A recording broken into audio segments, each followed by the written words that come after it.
Hey everybody, welcome back to the channel. My name's Justin and I like motorbikes. And part of liking motorbikes is that I consume probably a slightly more than healthy amount of motorcycle content, be that YouTube, Instagram, or any other place you can kind of doom scroll. And one of the things I've seen recently on YouTube quite a bit are people talking about their EDCs for their toolkits or their everyday carries. And it got me thinking, what am I carrying in my bike? So I figured I would do a video and show you what I'm carrying, what I used to carry, and maybe even seek some advice from the group on what I should be carrying. So if that interests you at all, stick around and stay tuned. Hopefully we got something good for you. Thanks for being here. So minus the messy workbench, at one point in time, I would have carried all of this on the bike. And when I say bike, I'm generally referring to my Norden 901 Expedition. I did have a 1290 that I toured on, but primarily these days it's on the 901. I do carry a smaller subset of tools on the Ducati for mostly road touring. And the Triumph's brand new, only a couple days old, so not carrying too many tools on that yet, but we'll come to that at some point, I'm sure, as well. But back to the mess at hand. All right, so here you'll see there are a lot of duplicates because yeah, I carried a lot of stuff. I didn't carry all this stuff at once, probably more than I should have, but not all of it at once. And a little bit of context is that I often travel alone. I ride off-road alone. Yeah, I know it's bad, but you know, I live in Indiana where in some cases, if you don't ride a Harley, you don't ride. I like riding with friends and stuff as well, but I tend to like to set my own pace and do things that way, so it works out for me. But if we start left to right, so over here and move over that way, I'll just give you a quick overview. Have a pair of vice grips over here, an adjustable vice grip. I know vice grip is the name of the brand, but that's what I always call them. I've got a Noco GB40 boost pack. This thing has been awesome. I've had it now for several years. It still maintains a great charge. I've had to use it to jump a lot of bikes. None of them have been mine, ironically. I'm not gonna make a Harley joke here, but I would say 3 or 4 of the 6 or 7 have been Harleys. So again, just saying, no hate towards the Harleys, but I've not had to use it on my bike, but I've always carried it because again, I travel mostly by myself and I wanna make sure that I have what I need. Over here, we've got tire kits and things of that nature. You'll notice I've got that stop and go patch kit, plug kit, I guess you would call it. My Norden has tubeless. Everything I ride has tubeless. Obviously, I'd have spoons and tubes and such if I rode a tubed tire bike. And to be honest, that's something I'm looked at carrying even though I ride a tubeless bike because I am running this year some more aggressive tires. I'm running the Mitas Enduro Trail XT and XT Plus on the back and front respectively. And those are tubeless, but they are also very stiff, and I'm not sure that if I had a problem, I could get them to take a bead and go onto the tubeless, so maybe having a tube would be a good idea. So that's something else I'm considering. Don't have that yet, so you'll see that missing from this video. But so I have my plug kit. I have some CO2 canisters just to kind of blast it on there if I need to. In a worst case scenario, I've got this Chinese brand mini air pump. It's actually pretty handy and it's very small. You can see how it sits in the palm of my hand. It can do, it says above 100 PSI. I don't know that I'd want to try it again more than I would need. And it looks like it can inflate a motorcycle tire at least once. That being said, it is USB-C powered, so I could always recharge it from the bike or via power pack, but it does make me nervous. I'm not sure I'd want this to be my only air compressor.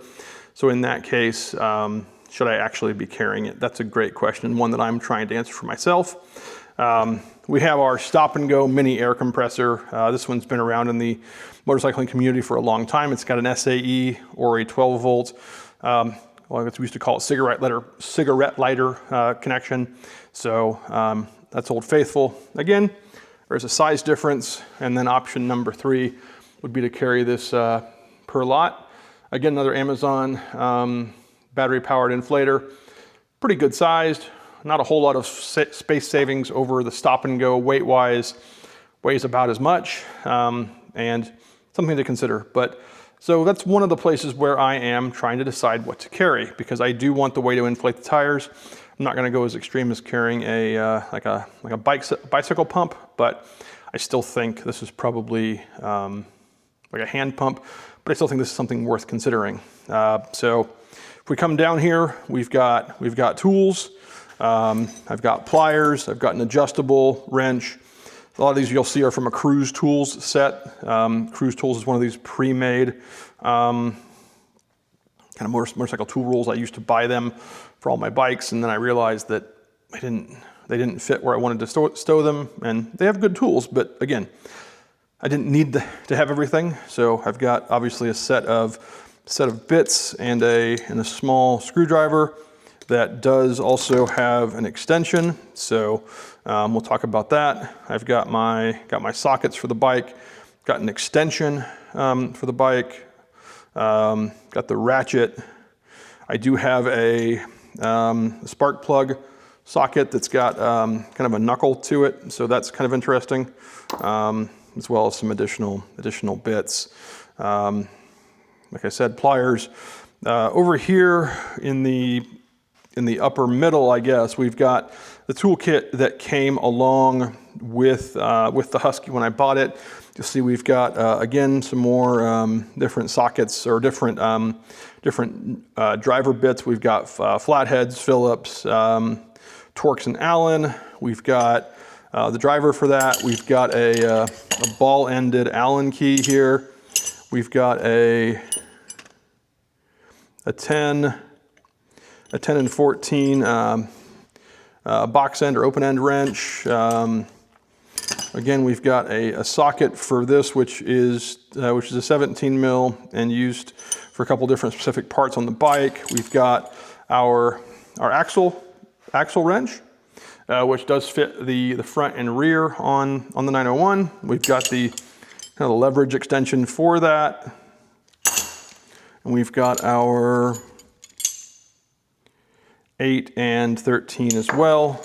And then along with that Cruise tool set, I also have this axle wrench as well, which again, I probably don't need, but I have, interestingly enough. And this is where it gets a little bit ridiculous. This Ziploc bag, or this sealable freezer bag, whatever you want to call it, snack bag, is full of random bits that I've got over the years, as is this that I bought in North Dakota somewhere, I believe, when I was needing a screwdriver bit that didn't have one that fit, so I went and bought this at an auto parts store. Again, I've got more wrenches and some Torx keys, a bunch of Allens, and some extended Torx bits, and some extra small Torx bits that I'll probably never need for this scenario. And then finally, I have my Leatherman. Go ahead and pop this open. This is the Sidekick. So it's got a pair of pliers, kind of a needle nose style. Let's see what else we've got in here. We've got our traditional screwdrivers. We've got a small saw on that side, and then over here, it's probably really crappy filming, and I apologize for that. We've got, again, another bottle opener, which is always helpful. A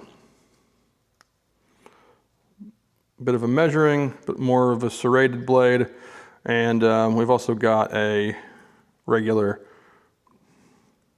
blade over here. So last but not least, you'll see we have our steel stick, which is kind of a metal putty, and then we have our 2-part JB Weld epoxy for those repairs that maybe cause a little bit more pucker and need a little bit more assistance.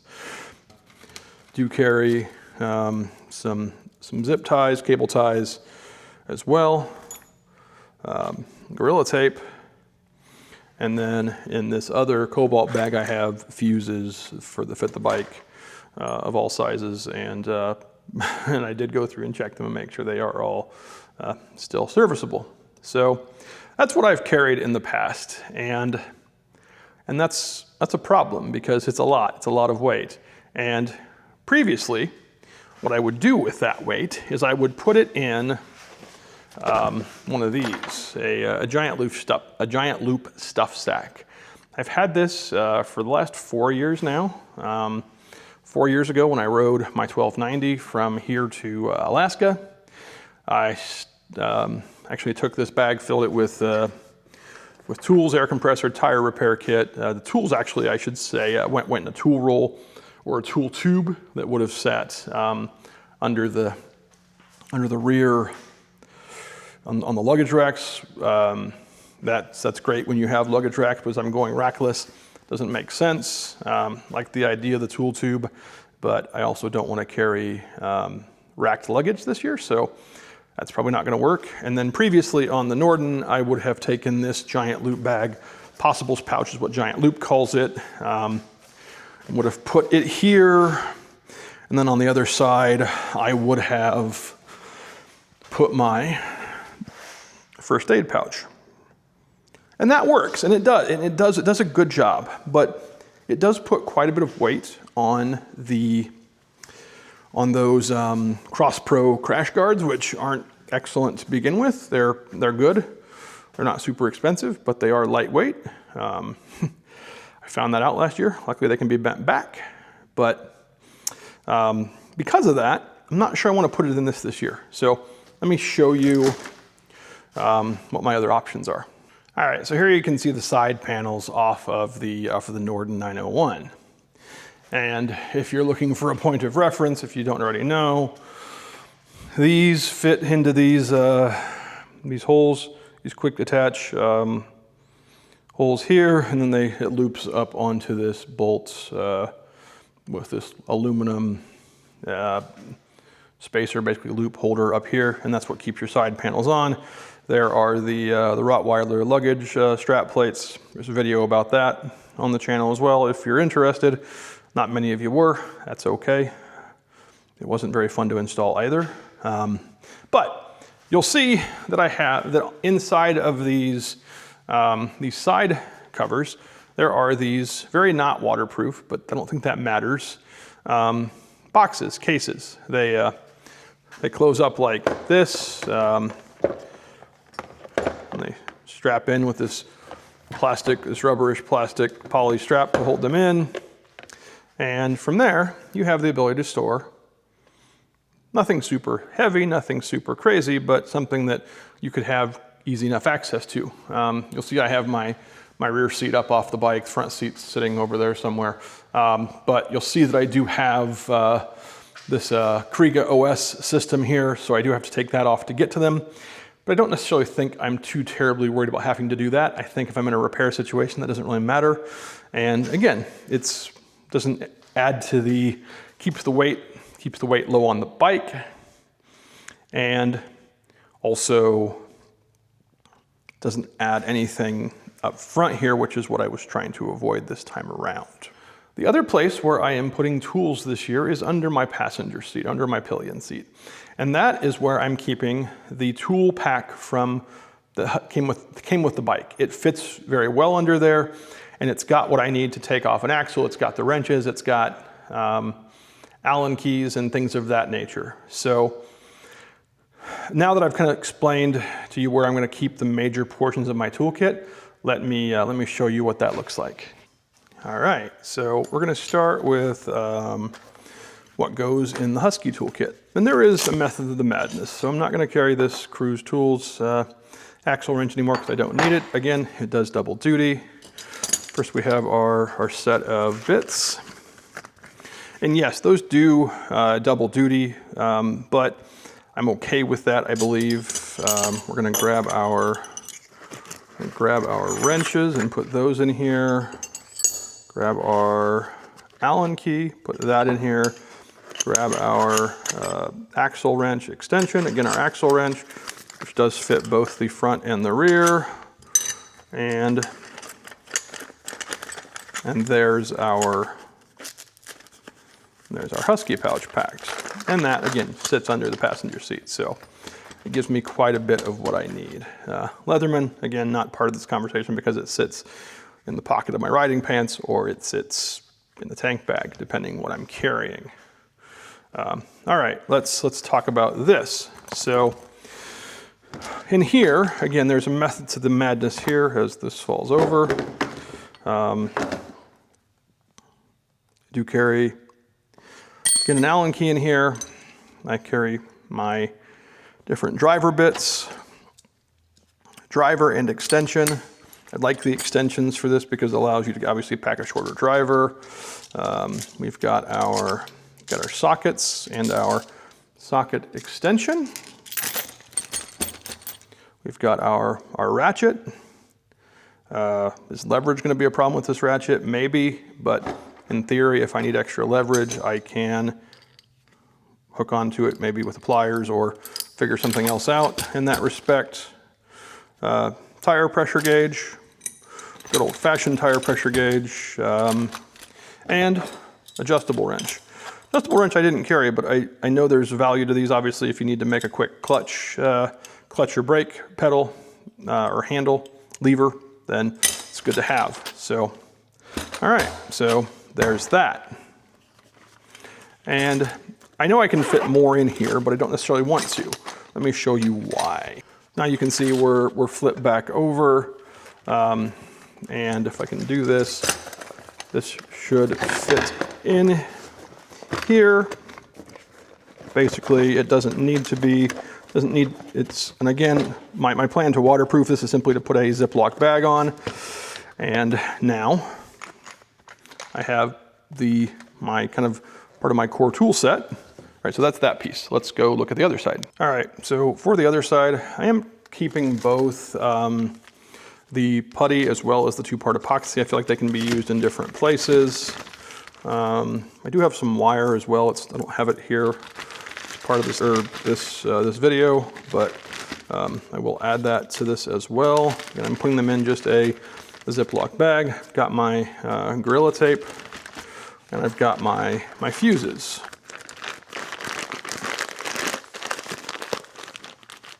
So let me flip you back over. As we'll see, oddly similar, maybe not odd at all, but still similar. You'll see that I can now take this and I can pack it in here, strip that over, and now I've got all of that packed on here. Not adding anything to the bike, obviously some weight, but that weight's kept down low.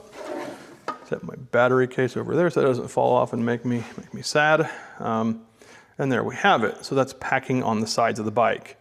All right, let me show you what it looks like when these are on. All right, so there's the Husky tool pouch. See, it just kind of sits flush here with this seat structure down here. As long as it sits flush, the seat will go on, which it does. All right, let's go put these side pieces on. There we go. Now that's in here. So now you've got tools on this side. Let me go get the other side. And there we go. Now we've got tools. Go ahead and grab.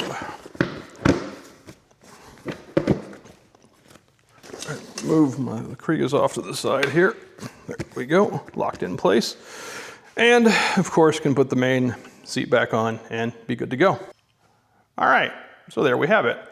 That's my tool setup. Now, obviously the stuff that's still over here, the jump box, whatever I decide to do for an inflator, tire repair kit, all of that will end up going in my saddlebags, in my luggage, along with the first aid kit, of course. I think that makes more sense rather than having those bags off the kind of the front. Well, there's many people that ride that way. There's nothing wrong with it, just not the style I want to go with this year. All right, well, if you stuck around this long, I really appreciate it.